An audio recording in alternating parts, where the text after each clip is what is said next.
जय हिंद दोस्तों। Series solution of the differential equation के लेक्चर सीरीज में आपका स्वागत है। तो इस लेक्चर में हम डिस्कस करेंगे power series solution of the differential equation. तो ये रहा हमारा जो differential equation y dash minus y, इसका हम पावर सीरीज सॉल्यूशन फाइंड करने वाले हैं। तो जैसा कि हमने डिस्कस किया था कि कोई भी second order homogeneous linear differential equation with variable coefficient जो इस तरह के फॉर्म का हो, उसका जो सॉल्यूशन है उसको हम क्या बोलेंगे, उसका जो सॉल्यूशन हम पावर सीरीज को अज्यूम कर लेंगे। जहाँ पर ये जो एक्स नॉट है वो क्या होता है, हमारा ऑर्डिनरी पॉइंट। तो जनरली हम यहाँ पर क्या कर रहे हैं, एक्स इक्वल टू जीरो को ही हमारा ऑर्डिनरी पॉइंट ले रहे हैं। यानी एक्स इक्वल टू जीरो पर ये जो पी ऑफ एक्स और क्यू ऑफ एक्स है, दोनों क्या होने चाहिए, एनालिटिक होने चाहिए, या आप बोल दो कि दोनों क्या होने चाहिए, डिफरेंशिएबल होने चाहिए। तो इसी वाले सीरीज सॉल्यूशन जो हमने पावर सीरीज को सॉल्यूशन एज्यूम किया था ये डिफरेंशियल इक्वेशन का, तो उसी में एक्स जीरो हमारा क्या होता था, ऑर्डिनरी पॉइंट। अब क्योंकि हमने ऑर्डिनरी पॉइंट जीरो को ले लिया है, तो जहां भी मुझे एक्स जीरो दिखेगा मैं वहां जीरो लिख दूंगा।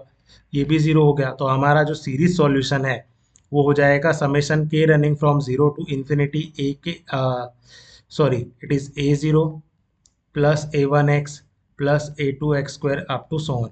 या आप चाहो तो इसको summation K running from zero to infinity A K X raise to के भी लिख सकते हो। इसी को हम हमारा सॉल्यूशन बोलेंगे कब, जब हमारा x इक्वल टू जीरो क्या हो, ऑर्डिनरी पॉइंट हो, यानी x इक्वल टू जीरो पे फंक्शन डिफरेंशिएबल हो, या आप बोल दो कि वो एनालिटिक हो। अब जैसे इस एग्जाम्पल को हमें सॉल्व करना है, तो इस एग्जाम्पल में भी ये जो डिफरेंशियल इक्वेशन दिया है वहां पर क्या होना चाहिए, पी ऑफ एक्स और क्यू ऑफ एक्स क्या होने चाहिए, एक्स इक्वल टू जीरो पर ऑर्डिनरी पॉइंट होने चाहिए। तो जैसा कि हमारा जो डिफरेंशियल इक्वेशन है y dash minus Y equal to zero, but जो स्टैंडर्ड फॉर्म है वो किस तरह का है, तो स्टैंडर्ड फॉर्म कुछ इस तरह का होता है, y double dash plus p of x into y dash plus q of x into y equal to zero. तो अगर हम इसके साथ कंपेयर करें तो हमारा जो पी ऑफ एक्स है वो वन है, और क्यू ऑफ एक्स हमारा आ जाएगा माइनस वन। और ये दोनों क्या है, अनालिटिक है। कहाँ पर, at x equal to zero पर। तो एक्स इक्वल टू जीरो हमारा क्या हो गया, that is what our ordinary point.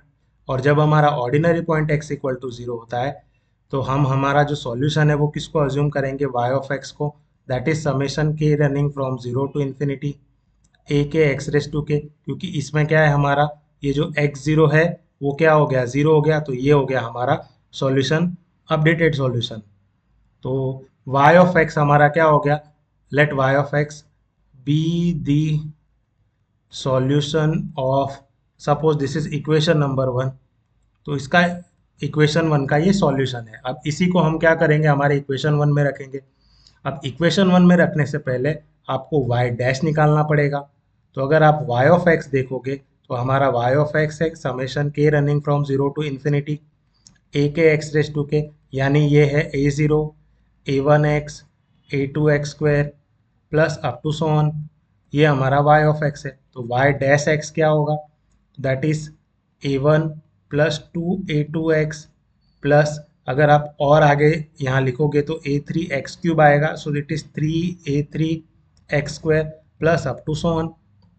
तो अगर आप y डैश का फॉर्म देखोगे तो अब क्योंकि ये वन से स्टार्ट हो रहा है तो हम लिखेंगे summation K running from one to infinity, that is A K X raise to K minus one.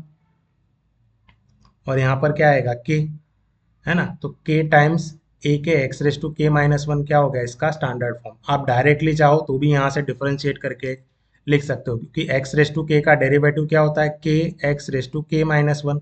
तो वही मैंने यहाँ पर के X raise to K minus one यही लिखा है। और समेशन हमारा वन से स्टार्ट हो जाएगा, क्योंकि ए जीरो तो हमारा डेरिवेटिव लेने के बाद जीरो हो जाता है। तो इन्हीं दो को हम क्या रखेंगे, हमारे इक्वेशन वन में रखेंगे। तो ये जो हमें, इसको मैं बोल देता हूँ टू और इसको मैं बोल देता हूँ थ्री। तो substitute two and three into equation one. अब मैं उसको नेक्स्ट स्लाइड में रखता हूँ।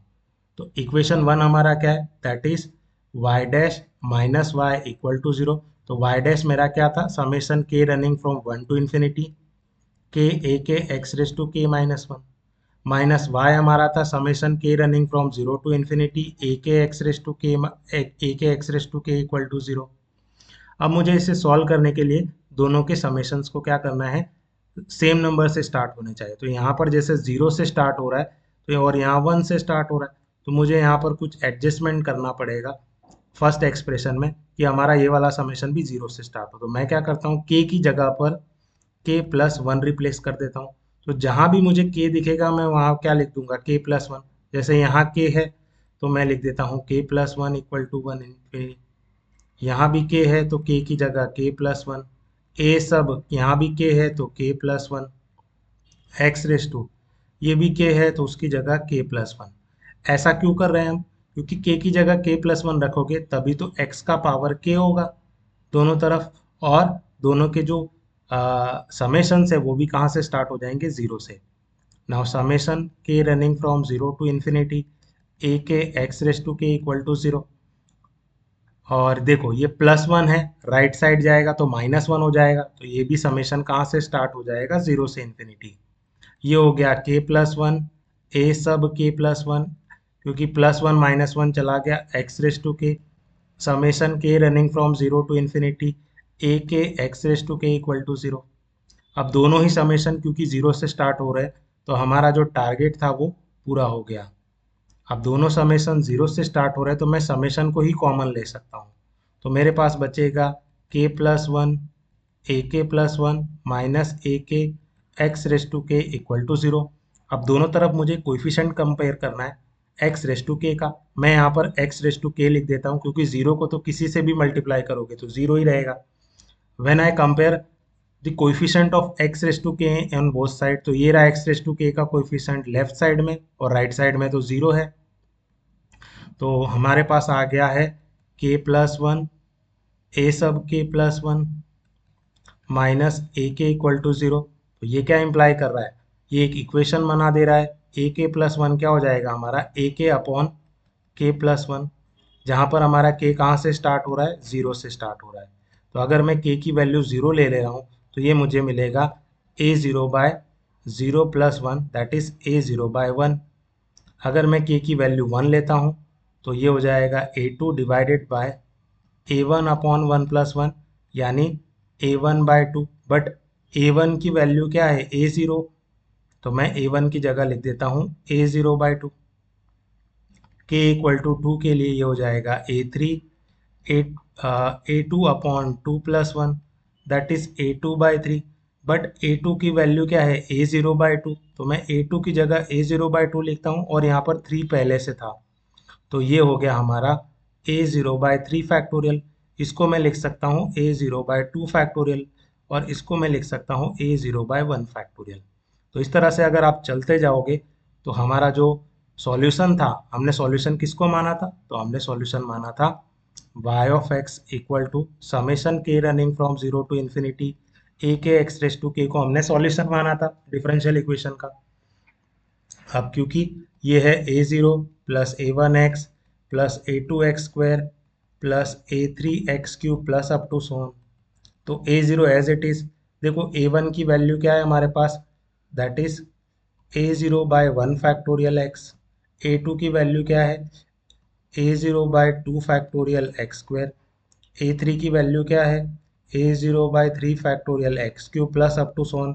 अब सब में a0 कॉमन है तो मैं लिख देता हूँ यहाँ पर 1 plus x/1 factorial plus x²/2 factorial plus x³ 3 factorial plus up to सोन।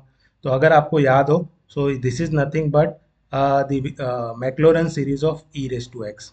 तो हमारा जो सॉल्यूशन हो गया y of x that is constant times e raise to x।